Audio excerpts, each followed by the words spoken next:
volume, smallformfactor.net's podcast. My name is Josh Ramirez, aka Playful Phoenix, and thank you so much for joining us on our 20th episode. That coincidentally enough is actually the final one we have for this year. And today, thankfully, I'm joined by the other two J's.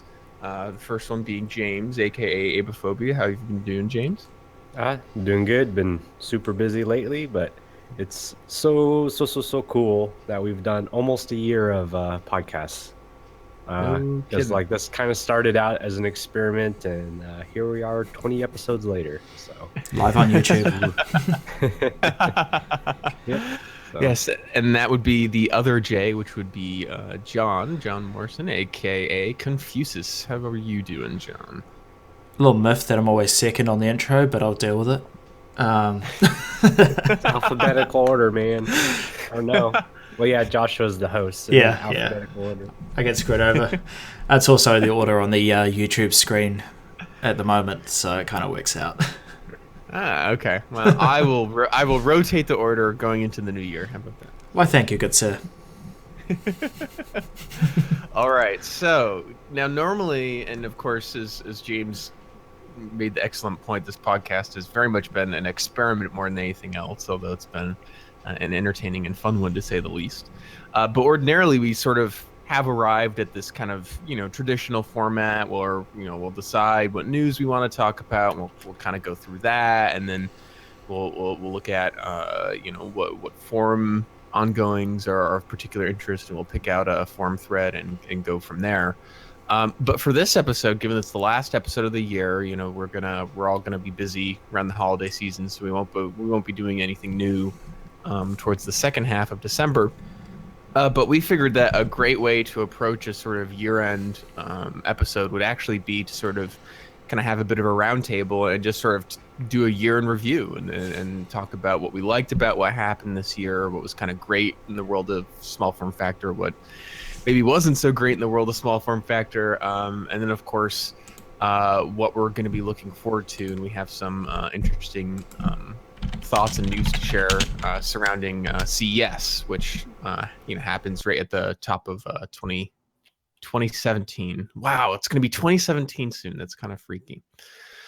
So with that said, I figured we could actually start off by talking through CES 2016, i.e. the one that happened almost a year ago, since there were actually it was interesting for us, since we were that was kind of our busiest time doing reporting for the blog, and there were actually a decent number of announcements there, although I think a lot of the conversations surrounded really what wasn't announced or what didn't arrive that we were kind of hoping to see.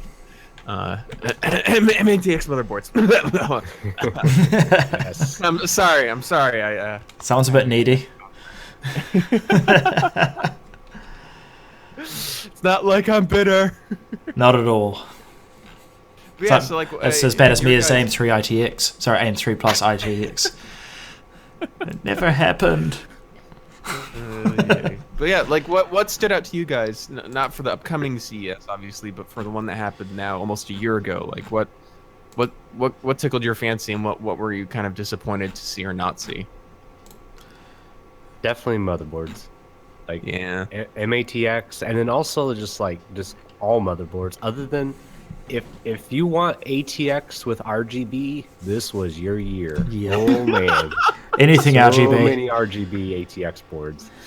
But like anything other than that was like very disappointing. Like mini STX basically kind of launched at CES, I guess. Like a lot of boards were announced, though. Like it's basically a year later, and I think there's two on the market. Or no, there's Ace Rock there's MSI has one that you can't buy the board though. It's only part of their QB Plus Pro or something like that. And then I think Asus has a couple out, though they're nothing special, and that's it. Like Gigabyte's model still isn't available that I can see. Like I think the ECS and maybe BioStar were showing off some, and as far as I know, you still can't buy those. So they must be OEM only or something. So that's been a little disappointing. It's just not.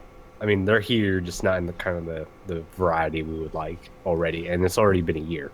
Yeah, they've had their chance. And then like mini ITX, and then mini ITX. I don't know. It's been okay, I guess. Like, yeah, I mean, at least there's like good boards available.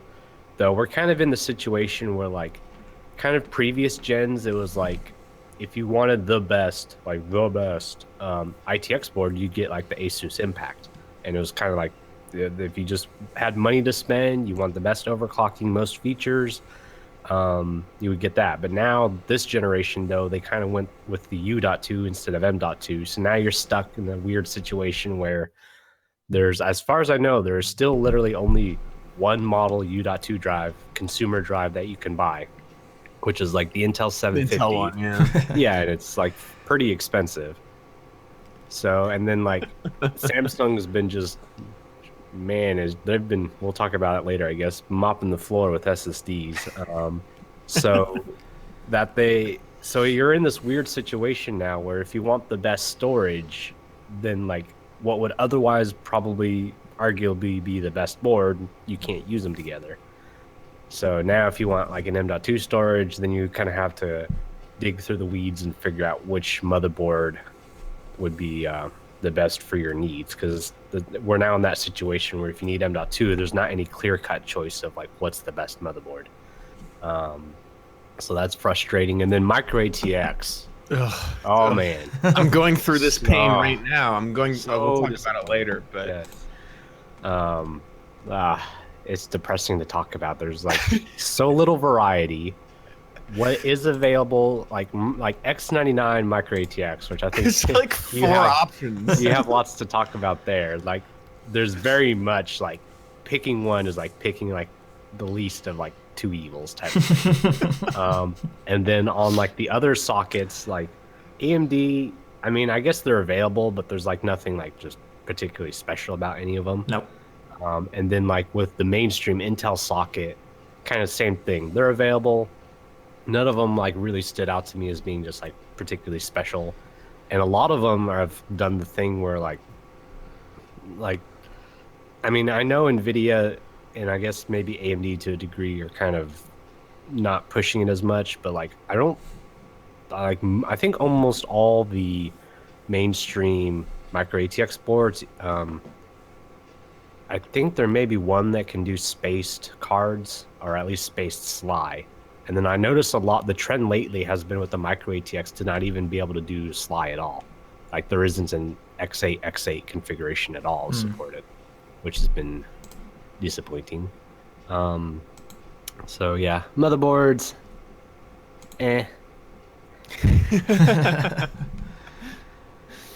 It's been awful. It's been terrible. It's been so frustrating. The way I can the best way I can think of putting it is that like, you know, because I've been looking at X99 MATX motherboards since I'm thinking of finally actually building myself a desktop computer after CES next year. Woohoo. Oh my goodness, I'm actually going to have a small form factor. I'm actually going to have a desktop. It's very exciting. Took your time. Yeah, it took me a while. You haven't really been representing small form factor for a bit. Actually, I disagree. My Retina MacBook Pro is only 1.2 liters in volume, and that includes an integrated screen and input system, as well as the computer. Cheating. It's a laptop. It's very small form factor. It's like saying a hatchback is a small form factor bus.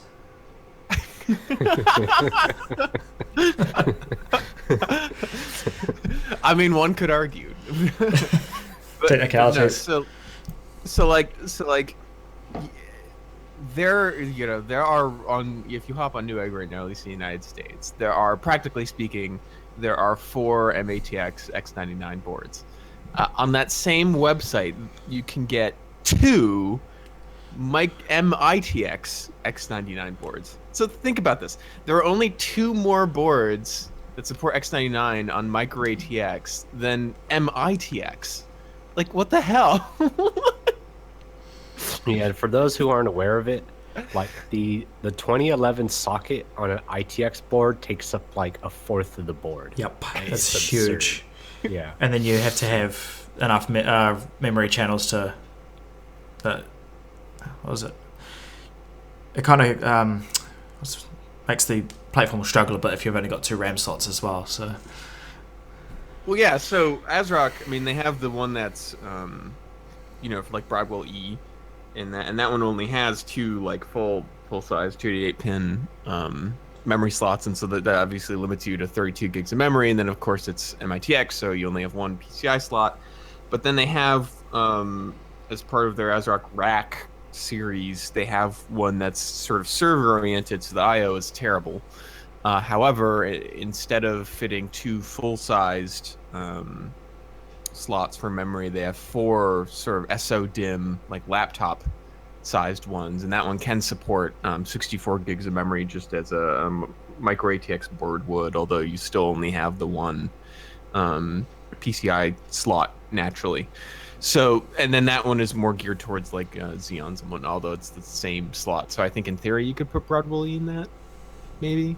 I'm not sure. Yeah, you should be able to. Yeah. But yeah, and but it's like that was very much the sort of thing that lots of people who are, who kind of stick only with MITX or really stick towards the smallest end of the spectrum of small form factor, that was kind of like the pipe dream, right? That like, oh, one day a manufacturer might be crazy enough to actually put this gargantuan socket for which one of the primary advantages is supporting a plethora of additional devices onto a board that can never support that plethora of additional devices and practically doesn't even have room for that socket, let alone like the minimum for everything else to make it a viable platform. And then someone actually went and did it. And I mean, who knows if this is going to appear in subsequent generations. I mean, this is kind of a litmus test to see if there's enough demand to support even one incarnation of this board. My suspicion is probably not. 2066. Yeah, so we'll How's that going to fit? We'll see, but yeah, I mean, to me, nothing illustrates how piss poor the selection of micro ATX X99 boards is than the fact that like there's only 2 more of those than there are for my MITX, which a pretty short while ago everyone agreed would never have any boards. Yeah. So like, come on guys, this is terrible. But anyway. So I mean, was there anything else of interest that came out of CES? I mean, yes, RGB was kind of the thing, which I was disappointed in, if only because I think it's kind of a gaudy, terrible monstrosity reminiscent of like the early 2000s one. I think it can be done well, but I think the problem is at right now it's being done at the expense of like real features. It's like I think Asus has like a B150, so like not a high-end socket. It's actually a business or chipset. I mean, it's a business chipset, and like they have one available. I forget why. I think I was looking at what options were available for maybe mini ITX mainstream Intel, and I think that's the only one available with the RGB. Strangely enough, is like the business the B150. Yeah, so not the high-end like Z170 chipset. It's the B150 that has the RGB, but it's like. It's very much targeted at gamers, though, even though you can't overclock on this thing. So, like, rather than having, like, a Z170 board with it as, like, kind of like just a cool aesthetic thing, like, they have a B150, so, like, it's a cheaper board for them to make. They slap RGBs all over it. Now, all of a sudden, it's a gamer board, and then they sell it for a higher price. So, to me, I see that trend with a lot of the other manufacturers, too, is that it seems like it's a marketing feature more than anything, so they're leveraging it to like market it as a higher end board than its features would otherwise justify. So I'm not a fan of that trend at all. Like if it had all the features to kind of back up the pricing and stuff, and it had RGB, I'm fine with that. That's fine, but I don't think that's what's happening now. See, this trend kind of has been around in the car world for quite a few years. They're called RICEs. Yeah. It's all big wings and bright lights and no performance whatsoever. So CES, we had Lian Li's boat. Oh, that's right. Yeah. I remember the boat. Did anybody ever make an actual boat out of it? No, I but hope when somebody Linus did. Tech Tips did a review, they did try to float Yes, it. they did. They did try to miss It's some horrible, scummy pond somewhere. That can be fixed though. Just lots of putty or epoxy or something. And a battery pack. I don't know. I mean, would it still be buoyant? You might need to put in some like foam or. If I would make it less It can- buoyant. Let's wait. Oh Lord. We had the first real snippets on AM4. Yes, that is true as well. It's out now, right? Like you can buy AM4 systems, You can buy pre-builts with current generation processors on them. but like I don't. That's it though, right? There's no like you can't just go buy an AM4 motherboard. No, you cannot. Okay. I spent half an hour before the podcast looking at it, just in retrospect. But we should be seeing them, 2 weeks' time? The first lot of them. Yeah, they'll definitely be showing them at CES, but who knows? CS about and availability. the other AMD event. Oh yeah. Yeah. What else we've got from CS? We've got the MSI Vortex, that trash can one. The Origin PC Chronos. The 34-inch all-in-one computers with the curved screens. Yeah, there were a number of computers that had that. I mean, maybe not totally original form factors, but interesting ones nonetheless. Obviously it's not necessarily as big a focus for us because we're more focused on components and building from scratch, but those are actually a nice manifestation and representation of what the broader market seems to be interested in the moment. So I think longitudinally there's definitely been movement in the direction of either integrated all-in-one systems or just sort of systems that remain pretty darn potent, but the footprint is a lot smaller. So that's been kind of nice to see. Yeah, I'm interested in the pre-builts a lot because that's where the mass market is, and that kind of leads the way in where we're going to end up getting support by the manufacturers. In my opinion, anyway. It's true. I mean, they push not insignificant volume, and all sorts of components and things like are basically designed for and predestined to only be available to OEMs. I mean, the perfect example of this is the I mean, you don't need it anymore, but Samsung had a M.2 drive, like I forget, it had some convoluted name because it was only meant to be sold to OEMs, but it was like the best M.2 drive you could get, and so there's a huge aftermarket sort of resale dynamic such that people would try and get this from suppliers and they'd pay exorbitant amounts of money for it. Yeah. You couldn't even get it in very high storage capacities either, was the frustrating part. You and your storage. It's important. Storage is up hard. Yes. And the other pre-built was Lenovo had their triangular prism-shaped idea center. So there were a few small form factor pre-builts at CS 2016. That's the stuff I'm interested in. Yeah, and that kind of rounded it off. I mean, there wasn't like a flood of things. I think actually, in a sense, at the component level, Computex was a bit more interesting. Yeah. Yes. The only other one I think at CES was the Silverstone, the new SFX line, which still isn't out yet, unfortunately. 92 mil fan. The SX 500-G and the SX 650-G, with the SFX ones with the 92 millimeter fans, gold rated, modular. Yeah. So The those kind have of been in between, but yeah, they've been repeatedly delayed, but supposedly they're on track for I think Q1. that's not too far away. We'll see. That Yeah. sounds right. Well, and what's kind of funny about that is that in that interim, Corsair has entered the market, announced and released. I mean, essentially pretty similar units, right? And they're great. Like, they kind of address the same problems that Silverstone is self-addressing with the units you can buy today that rely on the 80 mil fans and the and of course the they're semi-fanless, but the functionality isn't quite so bulletproof. It's kind of easy for them to get stuck on spinning that fan even when the load goes back to being pretty low. Yeah, the amount of power supplies that's come out this year is ridiculous. It's crazy. But it's the main supporting thing that we have been missing in the market, because before this year, what's the best SFX we had? What, 300 watt? Maybe the 450s? Well, there was the 600 from Silverstone, the SX 600. Oh, yeah. But that, and I've talked about this a lot in kind of my reviews with the Lee and Lee units and some of the other stuff, is that I mean, at the time, I mean, really, literally, it was like the best you could get. And it was like the only option if you wanted like a real high-end SFF rig. But the fan is mediocre and the fan controller is very mediocre. And then just electrical performance is okay. So, I mean, it's a decent unit, but nothing special. But now we have so many options.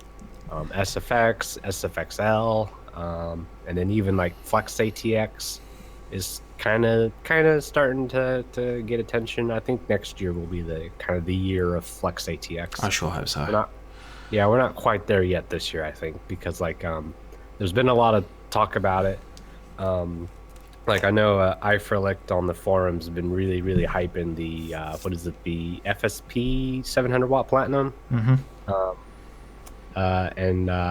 So I think right now the problem is like it's just as it's configured kind of from the factory, just like the OEM version isn't really quite suitable for like consumer use, like enthusiast use.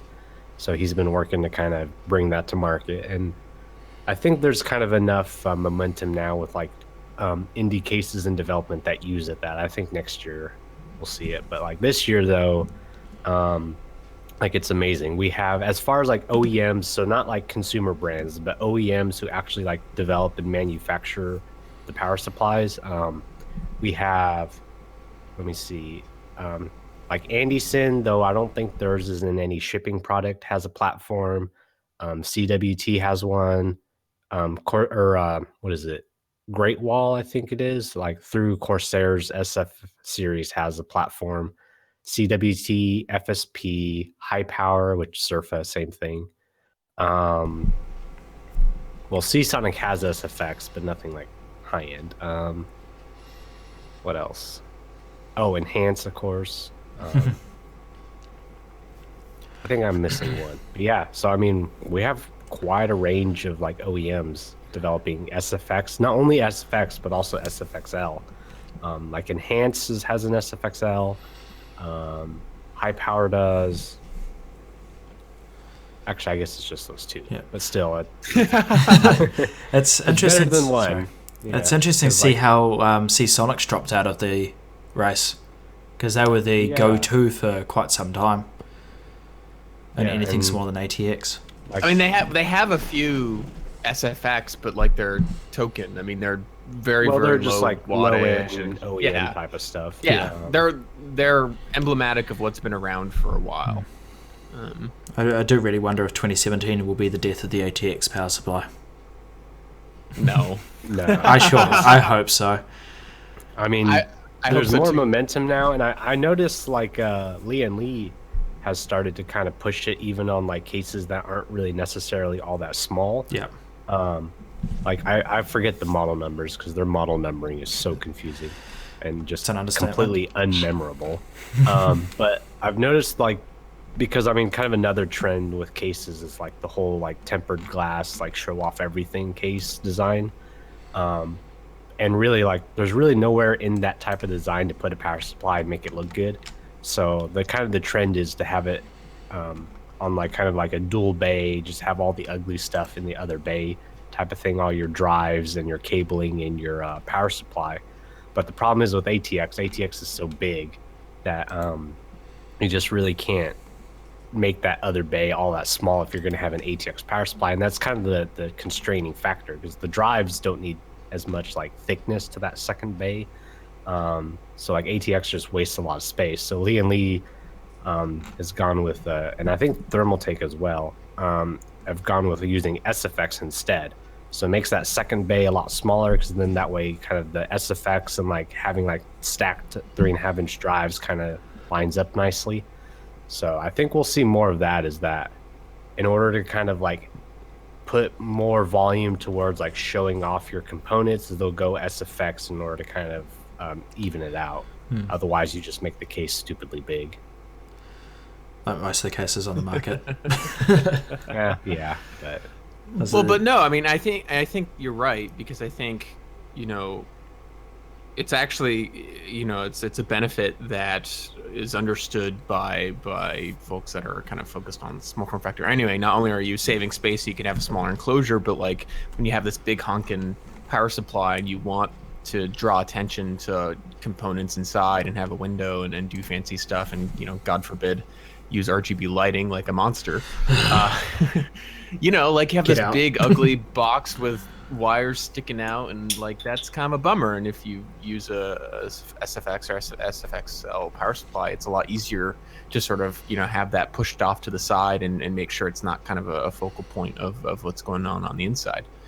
So obviously the reduced footprint is a benefit in some way, even to folks that aren't expressly concerned about the overall size of their build. But in terms of getting broader appeal for the form factor, I do think it's going to come down to the sort of practical benefits of what that enables from a case design perspective. So smaller power supply means it's not going to intrude as much on other components. It means that you might be able to have more drives or better clearance or tolerances for other components. It means these other things that don't speak to volume directly, but enhance value in other ways that will have broader appeal. So I agree that is probably how you would see a proliferation of that form factor over just sort of traditional ATX. I'm unconvinced that that's going to happen substantially. I think if that transition is going to occur, it's going to take a pretty darn long time.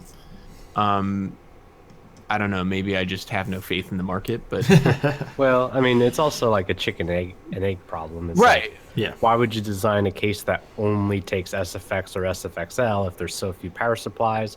Why would you develop an SFX power supply if there's so few cases that require it? But I think we are reaching kind of a tipping point, because I mean, like we talked about, I mean, there's quite a few OEMs and then brands with SFX and SFXL units on the market or soon to be on the market. So I think we'll see a tipping point next year where like it really starts to take off, but I don't see it like overtaking at an ATX for several years. But I think we are definitely reaching an inflection point though, which is really exciting considering like the state of like the SFX, like even just like 2 years ago. Yeah. So, I think the biggest force, and this I'm not this is me being as shallow and pedantic as before, but I think the biggest force that would push it in that direction, to be completely honest with you, would be manufacturers that make both the power supplies and the enclosures. Because I'm convinced that the likes of Silverstone and Corsair and whatnot probably make more money on these smaller power supplies than on the larger ones. And so I think they do now because there's not as much competition. So they're not as, because ATX, I mean, super saturated market. So basically, like everybody just, I mean, I think there's been kind of a shift in the last couple of years. Like people are more aware that the importance of buying a good power supply, not just literally the cheapest thing that has like a rated wattage that's supposed to be what you need. So like people are kind of more aware of like not just the brand, but also like who the OEM is and like the model and like power supply reviews and things like that. But I mean, we're also at a point where there's so much competition that you can, even if you are aware of those things and you're shopping for a good quality power supply, there's tons of options. So really it's just kind of like what's kind of the quality level you want, and then what's the cheapest one and kind of like that range.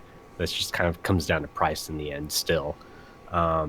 Whereas like the SFX market is like Silverstone had it basically cornered for the longest time. But now there's more competition, but it's still not that much competition. I mean, we're only talking like what, 15 different models across everybody compared to ATX, which is like hundreds of models from like dozens of dozens of companies, I should say.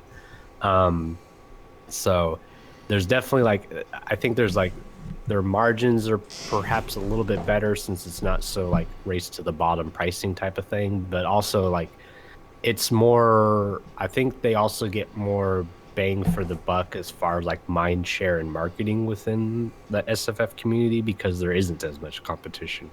So like Corsair really made a splash with the SF series. They're really, I mean, they're good units. I don't have too much complaint about them other than the cabling I don't like. And I think hopefully they'll fix that because I think that a lot of people have complained about it. So, but yeah, definitely at this point, I think we need to see more, I guess, synergy to be all corporate between buzzwords, the power supply and then the case development. Because like Silverstone does a really good job of that. They make lots of cases that require SFX.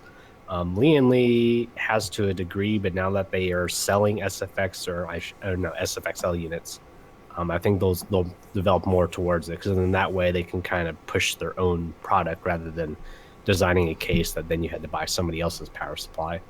But I really think like Corsair could really tip the market because a lot of people are Corsair fans, but like the Bulldog is the only thing they make now that requires SFX, and you don't hear about it anymore.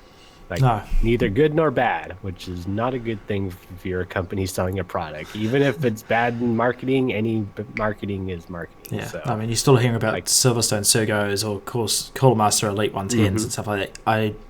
I don't remember the last time I saw someone saying they're going to go buy Bulldog. Yep. You don't even hear people saying, like, oh, that Bulldog is so ugly. Like, you just don't hear about it at all. Which, that for, if you're in a marketing position and that's what's happening to the product, that's bad news. Nobody cares. Yep. What happened with the Bulldog? Too loud. Too loud, too overpriced. I think it's like it's big, it's expensive, it's ugly, which I think the version they originally announced and the version they released, they did tweak the aesthetics to kind of make it more subdued and kind of like would fit in the living room. But I think a lot of people already kind of wrote it off just from the initial styling. And just didn't ever bother to look at it again. So I'm pretty sure that's been a flop.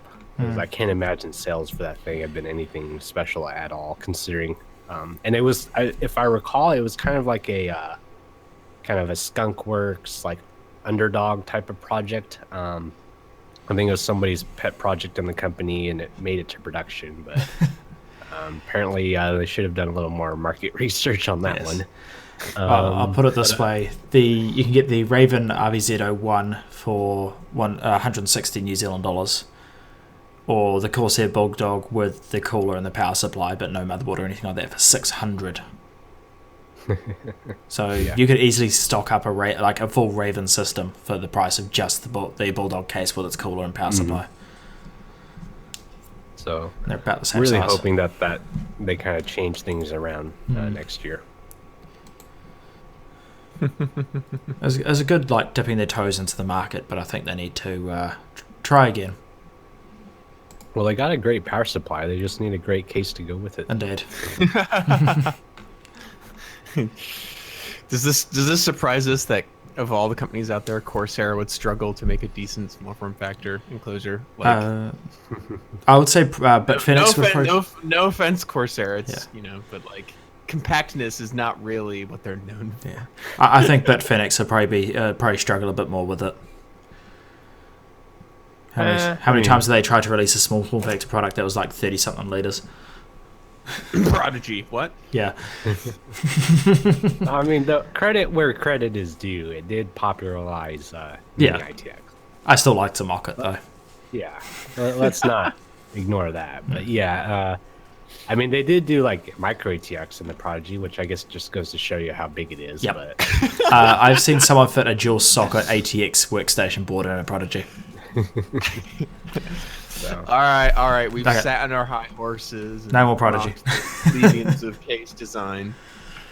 Plenty enough. All right, Can we talk about the Manatee? Or the Manta? Manta. First time I've heard it called that. Well done. I'm gonna call it that. It's so fitting. It's all I can think of because it does not look like a manta ray. It looks like a manatee. Oh, then you got the Bitfinex Pillow, which is another one that's come out recently. Which they did tease between CS and Computex. So really, people, really? And the volume, I mean, it's, it's even worse than the Prodigy. Mm. Because you also have the fact that, like, there's the actual literal volume, but then there's also just, like, how much space it takes up. Like, Curved panels are a nightmare. Exactly, because you basically, it's really effectively taking up the volume of if the sides were flat, but they extended to the apex of the curve of those panels. So, like, you're not, it's fine to do that to a certain extent just for the sake of design, but, like, I mean, consider how much usable space they didn't realize, or how much space that is now essentially useless because it's taken up by the footprint of this thing in 3D space. Like, it's just spatially really, really inefficient. Everything inside has straight edges. Yeah. Was it square peg round hole? I mean, I love dramatic design, and I guess it looks kind of interesting, but, like, to me the design does not save all of the sacrifices that have to be made to make that happen, especially given the size and the form factor they went with. Like, it just, that's oh well. So I guess good. I was going to say, should we fast forward through to Computex since we're talking about the shows? I think that's the next obvious thing, and there's definitely more interesting stuff going on from a component perspective then. I don't know if anything stuck out to you guys. I mean, there's a fair number of announcements. Power supplies. Yeah, the SX800 LTI, which still waiting on. Yeah, well, no, as soon as the American office gets it, which I think it's currently in transit over the Pacific, or not over, it's probably on a boat. So through the Pacific. I'm on a boat, sorry. Is it a Lianli boat? Hopefully not, because it's probably going to sink. Damn it. But yeah, as soon as the American Silverstone office gets it, I shall be getting a review copy. So depending on where the boat is and how quickly it gets processed, I may still get it before the end of the year. So I'm so excited. Yeah, may actually make it for 2016. We'll see. But yeah, you're taking Christmas Day off you're taking Christmas Day to write that article. We'll see. But yeah, that was announced at Computex, which I believe we got one of the first posts about it. Which that was a fun kind of bit of detective work. Yeah, that was all you. Yeah, which for people who are interested in that story, I don't remember the episode number, but we talked about it. So you can go look up that podcast. And there was an article for it on smallformfactor.net. Yeah. And the forum thread associated with that has been live every now and then, just as updates have come through. And now, of course, we're close to actually being able to see this unit. So easy enough to dig up. But yeah, I mean, this was not at all anticipated or expected, and it was very much like similar to the pipe dream of LGA 2011 V3 on micro or MITX. If you told people, like, before this power supply was announced or heard of or whatever, to, like, what would be the ideal power supply for a small form factor for, like, the highest performance rig you could ever hope to build, you'd be like, yeah, well, I guess, to be on the safe side, I'd like to have, like, 800 watts. And of course, like, I would want it to be platinum rated because I want it to be efficient, as quiet as possible. And I'd want a, 120 mil fan to reduce noise and whatnot. And that's exactly what this is. It's just all of those check boxes. And it's really hard to conceive of why any reasonably made computer build could ever need more than 800. Like, you really, like, I don't know, if you have 180 watt Xeon processor and 2 Titan X's, so that's 500 watts plus, but then still like 680 watts. So like you have just enough to power that. I mean, I guess if you wanted all of that and you wanted like to do some serious overclocking, then maybe it wouldn't be enough. But like you're never going to be able to do that in the form factor anyway. And like I think the product isn't so much that they actually expect anybody to need that much wattage in an SFF system, but I think it's kind of like we were talking about. Is like it very much is a good marketing move. It's like a halo product. Like I seriously doubt they expect to move very many of these things, but it elevates Silverstone to like, look at what we can do. 800 watt titanium rated, fully modular, 120 millimeter fan, SFXL. Like it's like just specs for SFXL, it's amazing. Even for ATX, it's impressive. 800 watt titanium. I mean, there's not that many 800 watt titanium ATX units, and yet they've crammed it into something that's just like, in comparison, just like what, half the volume, something like that, or no less than that. So super impressive. So I think it's very much like a marketing move more than anything, but Silverstone, we very much appreciate it. Please make more marketing moves. And the other thing too is that, I mean, a lot of people want a power supply that's, you know, pretty darn overrated for their actual power needs, and then that coupled with the fact that it's platinum and semi-fanless, like I bet there are loads of folks that are going to get this just because they hope that like the vast majority of the time. Oh yeah, that's what it's just going to be dead silent anyway. I'm going to use it because I'm actually downgrading. What? Funny story. I actually have to, because like my X99 dual 980 rig is not enough to load this unit. Like that setup only draws like what, 450 watts, I think. Only 450 watts. That's 3 times my rig. When this was announced, it's like, I have no way of load testing this thing. Because I can't stress it out with 450 watts. So I sold one of the 980s a while ago to a friend who was building a rig for his son, and he wanted, I think for some reason he specifically wanted a reference card, and like they're hard to get nowadays, actually, like a reference 980. So I sold him one of mine, and then just recently, weird story, I'll probably write it up on the forum or something like that, but I ended up trading my 980 for 2 MSI 280Xs, which, talk about power hungry cards. Whew. So, which weird thing though is I already have one 280X. It's just a weird story. So I'll sell one and I'll have 2 280 MSI gaming 280Xs. And what's their power draw? Yeah, a lot. Is there a number associated with this? Is it like about 300 watts each. Oh my lord, there you go. Like that, yeah. So 2 of them plus my like X99 motherboard, i7 5930K, then yeah, I will have no problem hitting close to 800 watts on this puppy. So I'll be able to almost 100% load test it. And what enclosure will you have for that? Just open air. Okay. For the testing, yeah. No unnamed cases will be used for the testing, unfortunately. But oh yeah, what it is, so I traded my other 980, so I'm actually gonna get a 1080 Ti to replace it. Just I'm so busy, I don't really game right now. And the games I'm mostly interested in, like at some point I'm gonna get back into KSP. Send those little Kerbals to the moon and hopefully not kill them in the process. Isn't it the Mun? Yes, the Mun. Yes, you're right, the Mun. Or the moon. The Mun. Mun. Mun. So Does that sound like seagulls? Real quick aside though, it's been super exciting year for space. Just space. Yeah.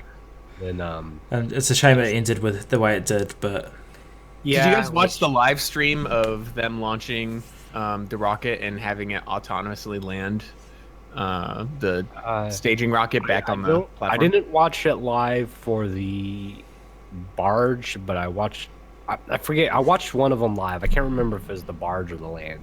I watched the barge live. Yeah. It's just amazing. So, like the excitement in the air was just palpable. It was so cool. Yeah. just like history in the making. Yeah.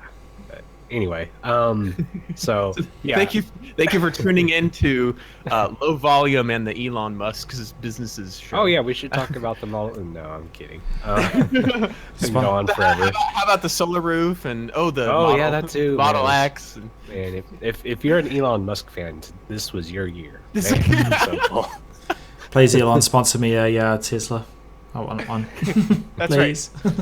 Oh yeah, no, I test drove a Model X earlier this year, which I haven't really thought about it until lately, but it's like, that's the most expensive car we ever drove by like 5 to 10 times. It's like, that's a weird thought. Yeah. But okay, so back to small form factor. Back to small. Yeah. So anyway, I'm gonna downgrade to a 1050 Ti, and I'm gonna use the 800 watt to power that, just so it'll stay fanless. Sounds like a good idea. It'll be a nice processor, 5930K, but then a 1050 Ti, and so that's gonna draw like what, maybe 200 watts total, 250 at the very, very most. And yeah, I'll have a 800 watt power supply to power it. So I'll be one of those guys. Won't hold it against you. Oh man. Well, So- it's the closest we'll get to a fanless SFXL unit. So No, it's very true. That's mostly a product of the efficiency alone, let alone the fact that it's rated for 800. So what else came out of Computex? I'm actually kind of drawing a blank right now. Power supplies is really big news. Few cases. Streetcom did the DB4, Yes. which is that big QB thing, which recent results have shown not to be particularly good, from what I've read. well, yeah, for anything more than like what, a 35 watt TDP processor, it's just struggles. I Yeah, think that's what the verdict was. considering how big it is, though. Yeah. And I guess it kind of gets to the point where, like, unless you like live in an anechoic chamber, like you could just get like a really low RPM Noctua 120 or something like that, and basically achieve the same thing, like almost the same noise level in a much, much, much smaller form factor. Indeed. So I don't know. It gets kind of silly. Yeah. CryoRig also previewed the Ola and the Taku. That's right. Their Yeah, first entry into enclosures, Yeah. and certainly from an aesthetic perspective, quite beautiful looking cases. The I would say. Sorry. I think I think both of them. That one in particular, of course, is of interest to us. But for first passes, like it definitely came off as very mature and thoughtful designs, and Very much so. I was pretty impressed. The Taku is they're very not- nice. They're not on the market yet, and I'm curious if they'll get dumbed down for production.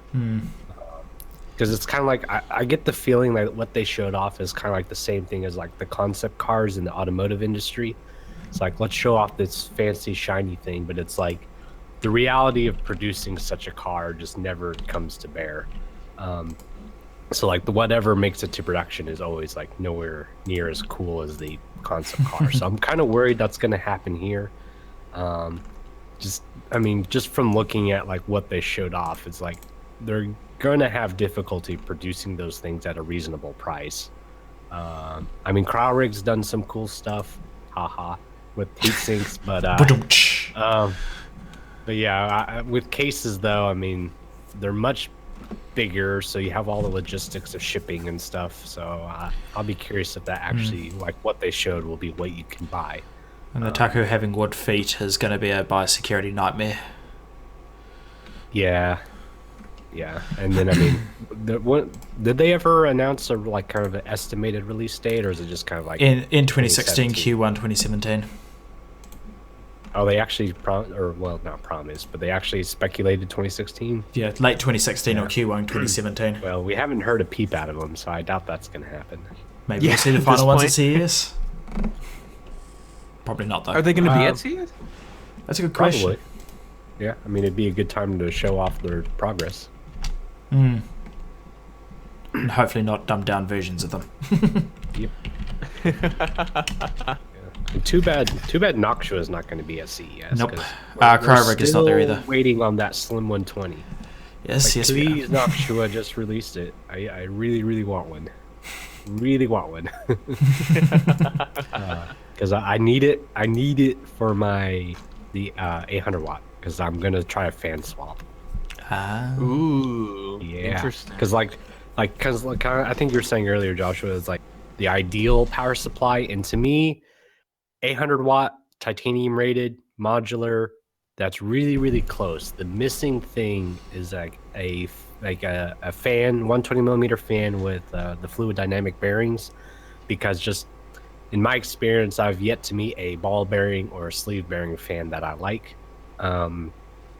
But there's no options for FDB and Slim 120. So the Noctua is basically the only one that I know of. So I'm gonna try it. I'm sure lots of people are kind of thinking the same thing, so I'll give it a shot. indeed. And that's That'll be been, fun. I mean, they've shown prototypes, and that's known to be in development for a fair amount of time now. 2 years? Yeah, that sounds Yeah. about right. 3 years? It's been in development a long time. They showed a sample at Computex, so it's fitting that we're talking about it. Yeah, I mean, yeah, it's close to production. I mean, like, because like the previous ones they showed were like the CNC machine, like the yellow plastic, like the prototyping plastic. Yeah. But the ones at Computex this year were like they had the distinctive, infamous, I guess you could say, Coffee and cream. Yeah, coffee and cream is what they would call it. That's what they branded as. Yes, it's not what most people call it, but yes. Yeah, it looks like close to production, but then I think they were saying before the end of the year initially, but I guess that's not going to happen either, unfortunately. So what we were saying is like they don't seem to have a presence at CES anymore. So either I guess they'll just show up out of the blue, or we won't get another status report until Computex. I get the feeling it's probably going to be Computex again. I really hope it releases before then, but we'll see. I'm sure we'll be one of the first to know about it. Yeah. All right, so we move past Computex. I guess sort of the next thing of note that happened was really just the sequence of all the graphics updates that were released both on the NVIDIA and AMD side. So NVIDIA, obviously Pascal. They actually kind of went through in quick succession. You know, they had the event for the 1070 and 1080, and then relatively soon after that, I think it was just like 2 months or so, they had the Titan X rehash. For some reason, still using the. I mean, they used Titan X. The Titan X that came out a year ago. Yeah, and then it's not like Titan X Mark II or anything. It's just like Titan X, and now the other one's like. Oh, you mean the new Titan X? Yeah. Yeah. I think people in the media are calling it the Titan XP now for Pascal. Yeah. I'm not going to let them live that down, though. That's stupid. Oh, incredibly stupid. Real quick, though, speaking of stupid, I was talking to somebody, and we were talking about the original Xbox. I forget why. And then he's like, oh, yeah, so, like, yeah, and I have an Xbox One. It's like, oh, you have an original Xbox. It's like, yeah. That is so stupid. Yeah. Well, I still stand by my statement that the GTX 1080 was a bad move on branding. So, it's not good enough for 4K. I mean, actually, I guess it's kind of like people just get used to it. Kind of like the same thing with the Nintendo Wii and the Apple iPad. Like people ragged on that, like the naming before it released, but then it came out, people got used to it, and you didn't really hear about it again. Good point. So I noticed that with the 1080 is like. Yeah. I mean, there's all the jokes that it can only do 1080p, but I guess people got used to it. I don't really, like, it doesn't seem to have caused any confusion. They're selling Titan X, though. That was just silly. Yeah. And then on the AMD side, obviously, I mean, there's still a lot of anticipation for Vega, and unfortunately, we've had this sort of protracted period where at the high end, NVIDIA really hasn't had meaningful competition from AMD. That said, what was it, the RX 460 that came out? I forget. They had an event for like the first card on Polaris, and I'm forgetting which one it was, but it was one that I wasn't necessarily expecting to be kind of interesting and exciting, but I thought it was.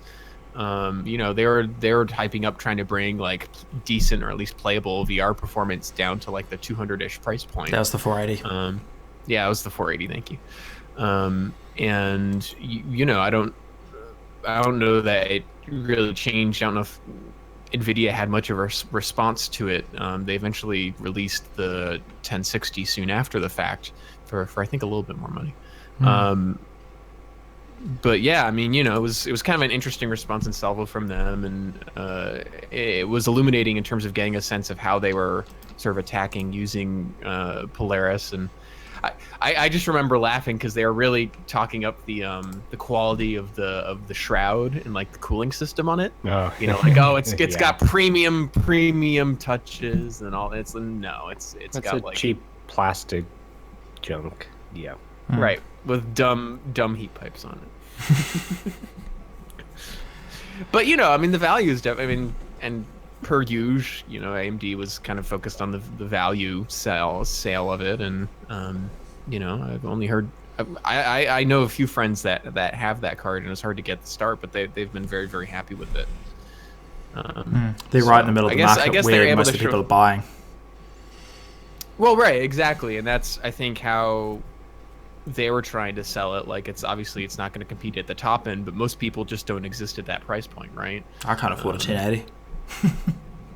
I can't afford it. Yeah, well, and then the other thing too is that, like, you know, with the silliness that NVIDIA's been doing with the Founders Edition, right? Like, right? So like, yeah, so like the MSRP. I mean, can you even get a 1080 today for what the MSRP is for a non-Founders Edition? Like, is that actually possible? Because I don't know. Probably I haven't looked in so long, but for the longest time, it was like the pricing was so inflated. Stupid. Yeah. But we've got plenty to look forward to there. So we have Vega, which AMD's, I believe, going to have an event pretty soon to at least begin to talk about that, and that'll preempt CES a little bit. And then NVIDIA is actually headlining CES this year, and rumors point towards them having a bevy of announcements, but with respect to graphics, it will really come down to a 1080 Ti, which would just be a marginally chopped down version of the Titan X, the current generation Titan X, not the previous Titan X. They already released that. So basically mimicking how they approached this with Maxwell, right? You know, they had the 980, they had the Titan, and then they had the 980 Ti, which uses the same GPU as the Titan, and they just cut down on some of the CUDA cores and whatnot, but then compensate by speeding it up, reduce the memory a little bit. I'll be interested to see what they do in terms of memory, because, you know, it's 8 gigs on the 1080 and it's 12 on the Titan, so I guess 10 gigs would be the way to 9.33 slightly less. Yeah, exactly. But yeah, so, you know, if past strategy informs how they're going to tackle this generation of devices, you know, what we would expect would be a 1080 Ti that would have performance roughly commensurate with the Titan X, you know, with a little less memory, but that ultimately won't matter because 10 gigs is still plenty. And I think really what will be interesting is what they choose to price it at, because, you know, before, like, it was very straightforward pricing. It was a couple $100 more, but now it's a little weird because, you know, everything has gone up in price, like anywhere from $50 to $70 over the previous generation. And you have the difference between, you know, MSRP versus the Founders Edition, which command the premium, and then the Titan X went up in price as well. So, like, if they just went a few $100 above the MSRP of 1080, well, that's practically what a 1080 Founders Edition costs. So now why would anyone buy that? Yeah. And NVIDIA said they're going to sell that throughout, so they're going to have to charge even more. But then how much more can they really charge before it's so close to the Titan that, like, why would you get this? Why not just continue to get the Titan? So, you know, I'm mostly curious as to how they're going to attack this from a, like, what is the vacuum that this is going to occupy? You know, is and it then, going to, like, the other weird thing is that presumably it's, I mean, yeah, I think at this point everybody's pretty sure that it's just going to be, like you said, a cut down Titan X. The new Titan X, not the old Titan X. But then, like, where does HBM2 come in? Because that's supposedly due like relatively soon. So either they just come out with a new product fairly quickly and kind of like kill the new Titan or 1080 Ti, but that'd be weird. Or they wait artificially to kind of give it a gap, but then like AMD comes out with Vega, so they'll have to compete with that. I don't know. It's just kind of like weird. Like with AMD, it's easy. They don't have a high end to kind of undercut themselves. But then like the 1080 Ti is just going to be in a really weird position, like by Q2, I would say. Yeah, I mean, I guess NVIDIA's thought about it is that, like, you know, we provide the Titan early on. It's hardly a good value. We're just capturing people who want the best immediately and throw money and don't care. And then, you know, wait a little while, and later on we'll, you know, make enough of those, and we'll be able to catch enough chips to create a 1080 version, and then that one is the one that'll be the true consumer high end, like still priced within sanity and you know, dollar per performance, not quite as bad as the Titan. And then that's when, you know, sure, maybe it'll obviate the need to ever buy a Titan X again. But, you know, that's the one where we're going for volume a bit more than we're going for just incredibly ludicrously thick margin. And it's just a different, you know, it's a different market. It's people who are willing to spend a lot, but who are still sensitive enough to price to performance such that they're not going to blindly throw money just to get the fastest thing, the soonest, simply because it's available now, even if it's like an indefensible premium, I guess is how I'd put it. So I think it's just NVIDIA trying to capture two distinct markets, even if the performance profiles of those are pretty similar. And the way they delineate them, instead of like having the performance be vastly different or whatever, is to just basically separate out how they're branded and when they're released. And so you want this sooner, great, you're paying a pretty big premium for that. You're willing to wait a little bit, great, you're going to save a lot of money and you're going to get a much better value at the top end. But you're still going to get essentially the same amount of performance. You know, less, perhaps a little bit of memory. But again, like, what freaking game is going to notice the difference between, you know, 12 gigs of memory and 10 gigs of memory? It's all overkill. So I guess the remaining thing, and of course I'm going to talk about it, would be storage. You talk never. Nah, I never talk. And as was alluded to earlier, I mean, Samsung's been basically wiping the floor when it comes to storage. And, you know, towards this end of the years when they updated their line of various SSD products, the big thing for me is the fact that, you know, they provided a plethora of options for the M.2 form factor. Yes. So, you know, we have both the 960 Evo as well as the 960 Pro. The one of most interest to me is, of course, the 2 terabyte 960 Pro, because it's actually the first consumer-oriented and available 2 terabyte sized drive that fits in the M.2 form factor, which is like oversized stick of gum. That's the good news. The bad news is that it's like $1,300. It's like the cost of a pretty darn good computer all by itself. Well, hopefully we'll see the 2 terabyte 960 Evo, hopefully before too long next year.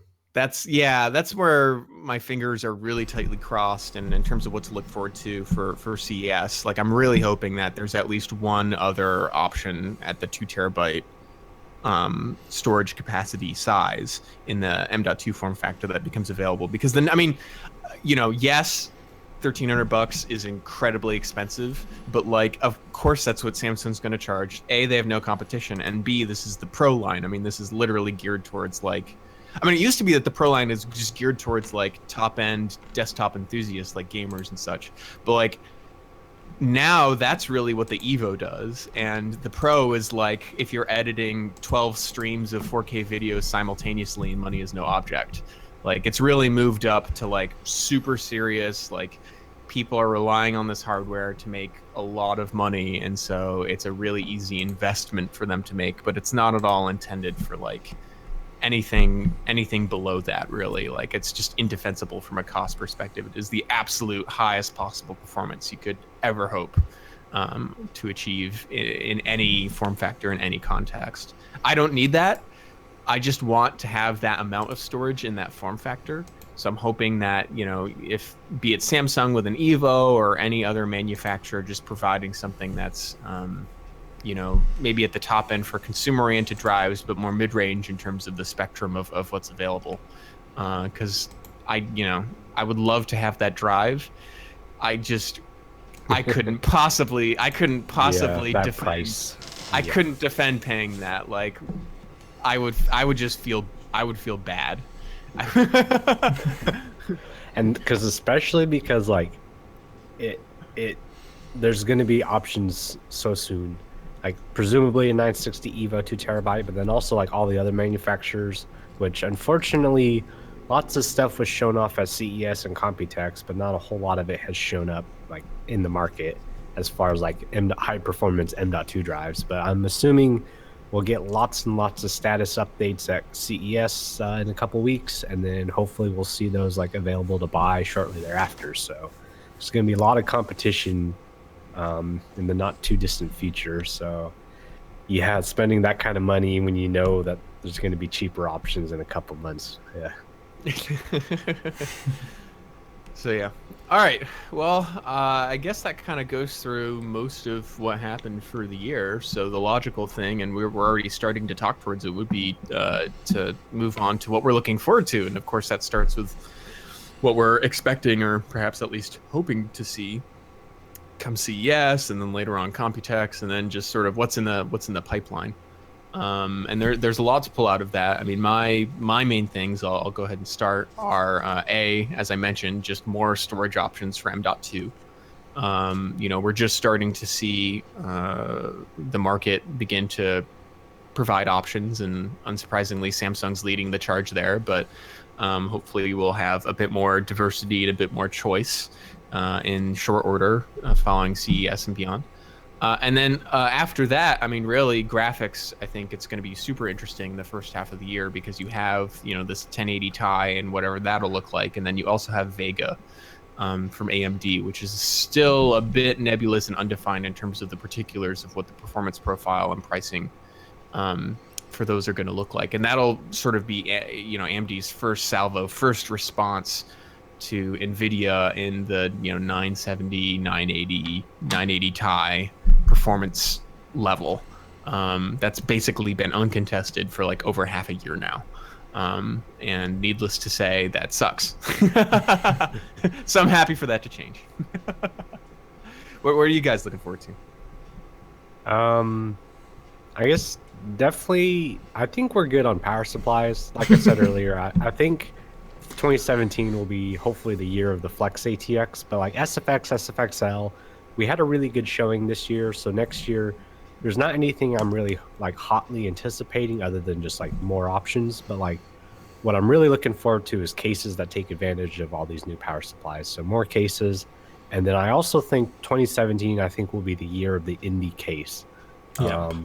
Like the M1's been out for a while now, and then we had like the compact splash and a couple small things here and there. But like the Dan A4, like it's not. I don't think it's going to ship by the end of the year. But I mean, they had he had his really successful Kickstarter, and then next year we have so many indie cases in development. Like a lot of them are on our forum.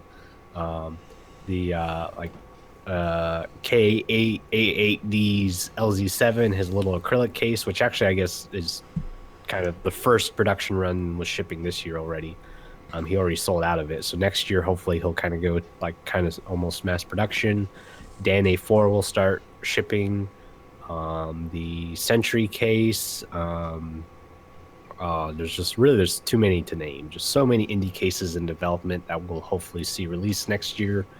And then hopefully with the new Intel chipset, the 270 chipset, and then AM4, hopefully we'll see some decent selection of motherboards next year. I'm really hoping we will. It was so disappointing this year.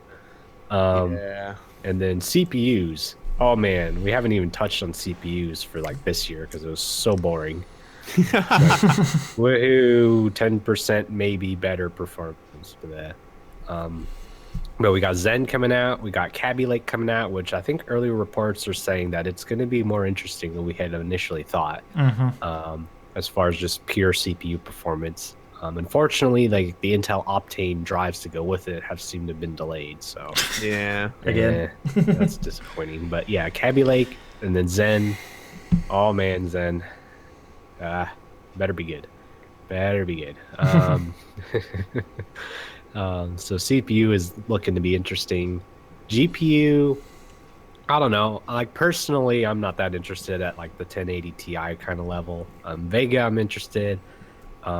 Hopefully, I think there was a rumor that AMD was going to refresh the 460, 470, 480 with more power efficient versions. I get that kind of better perf per watt. So hopefully that actually comes to bear because from price performance and just performance in general for like kind of that bracket, they're really good cards, but like perf per watt's a little lacking compared to the NVIDIA. So some competition there would be nice.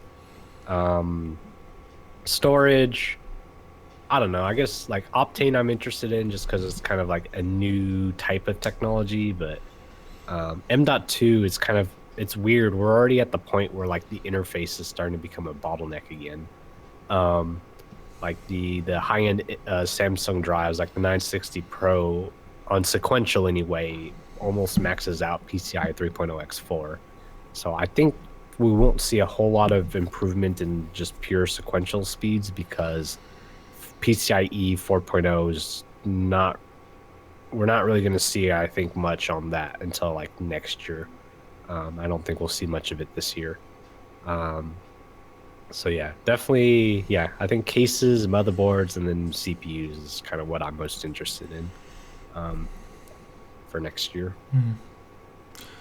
I'm kind of hoping for AM4 being good. That's all I want. And proper coverage for small form factor stuff at CES.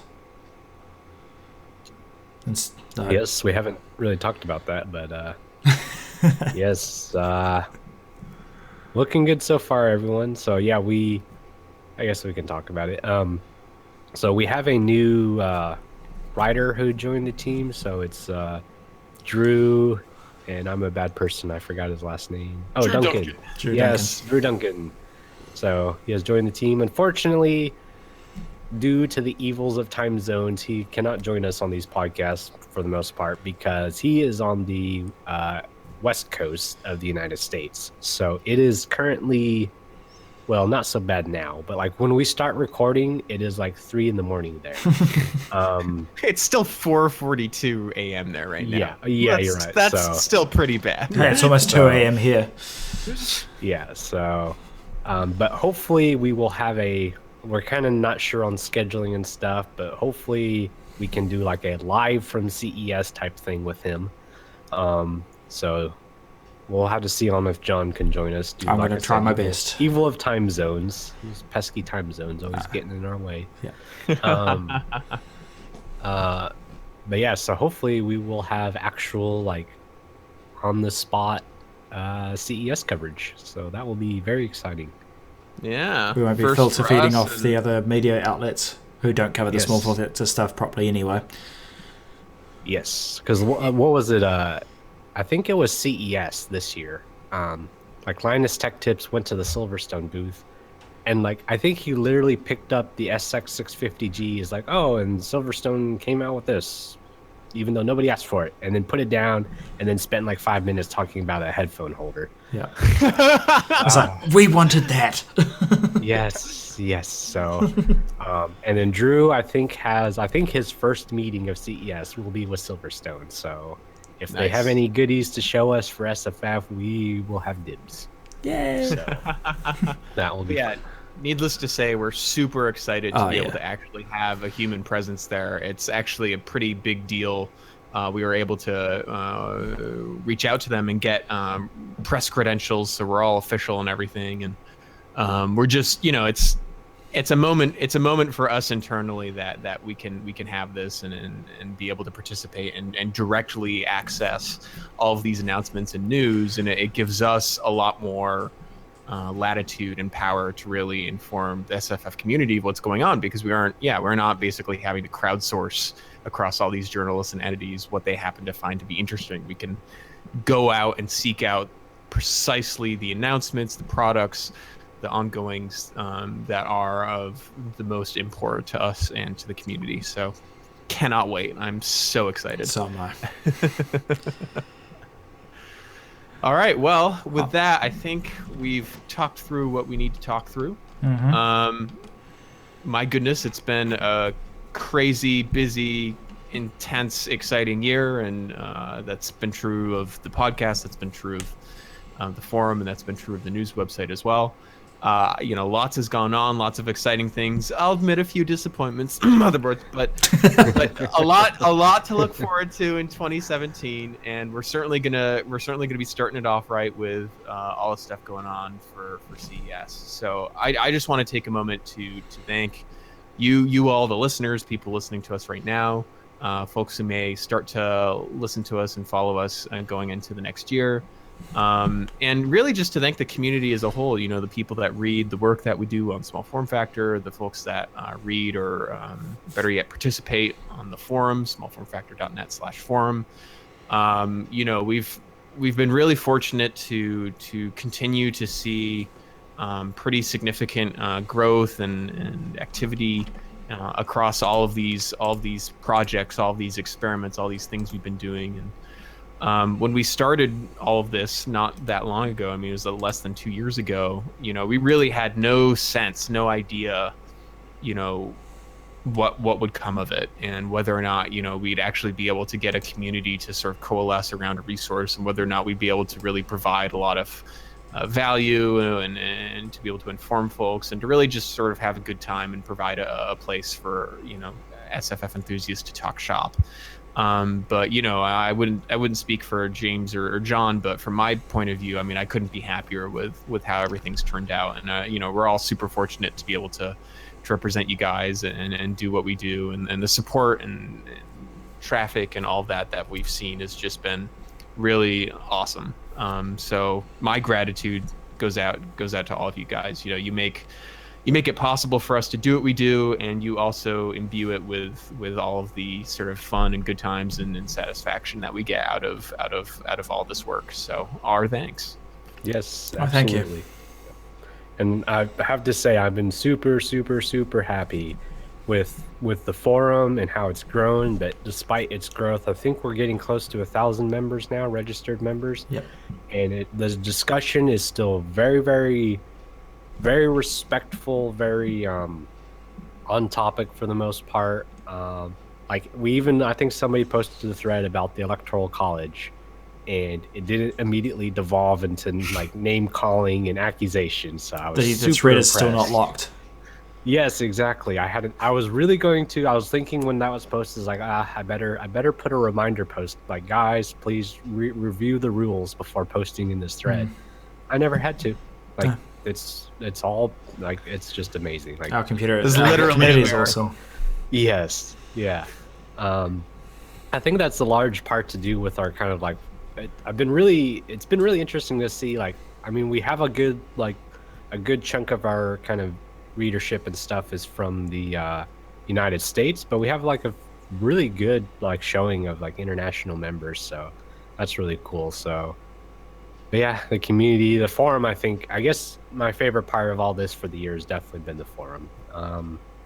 It's just it's grown, it's still gone well. The recent server migration has not gone as smoothly as I would have hoped, but other than that, I've been really happy with the community. Absolutely. It really is the centerpiece of it all, and it's just, it's fun to just check in and interact and see what people are thinking. And I think the one thing we've been most concerned about as we've scaled, and just for some context here, I mean, we're still year over year, we're seeing anywhere from 2x to 4 and even 5x growth in various metrics, from either the number of folks to the volume of traffic to the volume of content that people are posting and sharing. And that extends even to the news site in terms of what traffic has looked like there.